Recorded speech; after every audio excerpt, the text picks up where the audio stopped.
This episode of the Three Things Podcast is brought to you by Farnam. Welcome to the June episode of Three Things from EQUUS magazine, the podcast packed with practical horsekeeping tips for the month ahead. I'm EQUUS editor Lori Prinz. And I'm managing editor Christine Barakat. Summer is here, not officially, but as far as life around the barn is concerned, we are in full summer mode. The horses are slick, the smell of fly spray is in the air, and we're all looking for ways to stay cool. Staying cool is actually the focus of our first horsekeeping tip, which tackles a long-standing myth. For years it was thought that putting cold water directly on a hot horse would cause muscle cramping or even laminitis.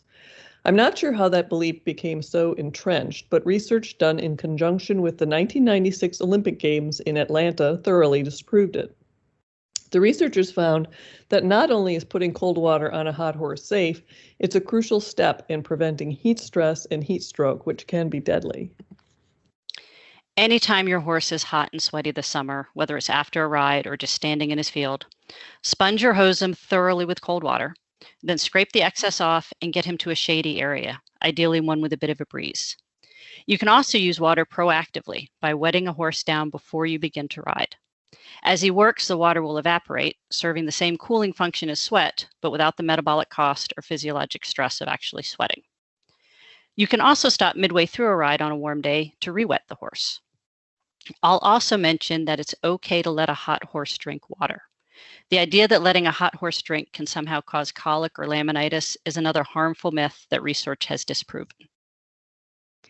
I'd recommend everyone review the signs of heat stress and heat exhaustion before we get into the dog days of summer. A horse can move into either of these very dangerous states quickly in hot, humid conditions. You'll find a great article on this topic at equusmagazine.com. We posted it right on our homepage, so it's easy to find. Admit it, bugs suck. They're the last thing you want hanging around your horse and stable. Our friends at Farnam can help rid your barn of these annoying, filthy, disease-carrying bad guys. If you're ready for the best way to protect your horse, your stable, and yourself, look to Farnam's no-fly zone solution. The people over at Farnam have discovered the best way to set yourself up for success is by fighting on all fronts.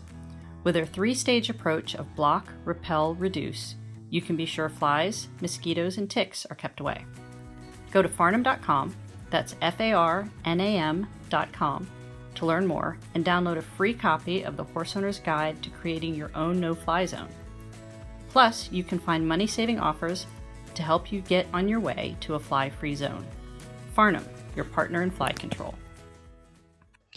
Next, I want to share one of my favorite trail riding tips. It was initially shared with me years ago by EQUUS founding medical editor Matthew McKay-Smith, who, in addition to being an eminent veterinary surgeon, was also an avid endurance rider and an extremely practical person. It's an amazingly simple tip that solves a frustrating summer trail problem. So the problem we're solving is that thing that happens when you're riding down an overgrown trail and you encounter a low, overhanging branch or a branch that grows out into the trail space. Pushing past these branches isn't difficult, but once you do pass, they'll snap back and strike the horse and rider following you. Anyone who's gotten a face full of tree on a trail ride knows this problem all too well. But here's how you can keep that from happening. As you approach a branch that reaches out onto the trail, put your reins in one hand to free up the other. Then when you get to the branch, grab it and lift it straight up and over your head as you walk under it. Don't pull it to the side, but lift it straight up above you as your horse keeps walking forward. Once you pass under the branch, do not hold on to it. Let it go immediately so it drops down behind you towards your horse's hindquarters as he continues down the trail. The goal is to move the branch up and down rather than forward and backwards so it doesn't hit the rider behind you. And if everybody on the ride uses the same method, no horse will be subjected to a flying branch to the face and everybody will have a nicer ride. That's a very simple but effective solution, a very Matthew McKay-Smith solution. I can almost imagine him giving you this advice complete with a full physical demonstration in the office hallway. That's pretty much exactly how it happened. The final topic we'd like to touch on in this episode is fly mask care. You may not think a fly mask requires much upkeep, but there are a few things you need to do to keep this simple gear from doing more harm than good. First of all, keep it clean. A fly mask crusted with dirt, mud, or oils from your horse's coat will only attract more flies or irritate the skin or the eyes. Masks can be washed in a bucket of water with a tiny bit of soap or even run through a washing machine and double rinsed. It's helpful to have 2 or 3 fly masks on hand so your horse can wear a fresh one while the others are being cleaned. Also make sure your masks are in good repair. Missing or dirt-clogged fasteners will result in a mask on the ground rather than on your horse. And a frayed or unraveling mesh poses irritation or injury hazards, particularly if it's around the eye area. It's not unusual to go through more than 1 mask in a season, so be prepared to replace these hard-used and important items. I feel like fly masks are simple enough that they should last forever, but they're in use almost 24/7 during the summer months, so it's pretty remarkable when one does make it through a whole season. Well, that wraps up our 3 tips for June. I hope everybody has a great start to their summer. And we'll meet you back here in July for more tips.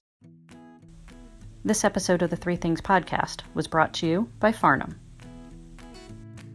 Help spread the word about the EQUUS 3 Things Podcast. Head over to iTunes to subscribe, rate, and leave us a review. The EQUUS 3 Things Podcast is a production of the Equine Podcast Network, an entity of the Equine Network.